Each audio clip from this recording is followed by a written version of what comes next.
कामयाब ताजिर की पहचान ये है कि वो तिजारत करते हुए अल्लाह रब्बुल आलमीन पर ईमान रखे। अल्लाह की तरफ से अगर उसकी रोज़ी कुशादा की जाती है तब भी वो अल्लाह पर ईमान रखे, अल्लाह की तौहीद पर कायम रहे। और अगर उसकी रोज़ी अल्लाह रब्बुल आलमीन की तरफ से बसा औकात हटा दी जाती है, उसकी रोज़ी तंगी की तरफ अल्लाह रब्बुल आलमीन की तरफ से माइल कर दी जाती है, तब भी उसे चाहिए कि वो तौहीद के रास्ते पर, सही अकीदे के रास्ते पर कायम और दायम रहे।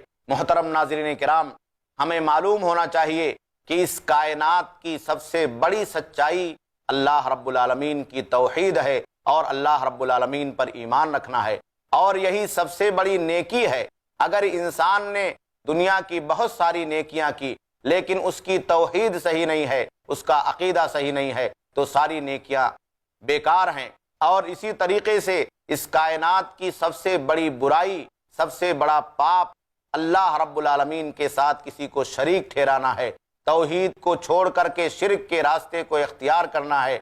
इंसान ने अगर दुनिया के अंदर बहुत सारी नेकियां की हैं, ईमान के रास्ते को इख्तियार किया है और शिर्क को दुनिया की ज़िंदगी में अपनी इबादत में दाखिल किया है, तो अल्लाह रब्बुल आलमीन के यहाँ इंसान की नेकी और उसका नेक अमल काबिल कबूल नहीं होता है। इसलिए एक ताजिर को भी चाहिए कि वो तिजारत करते हुए अपने आप को अल्लाह की तौहीद पर कायम रखे। दुनिया की ज़िंदगी में मुख्तलिफ़ किस्म के मसाइल आते हैं, मुख्तलिफ़ किस्म की परेशानियाँ आती हैं।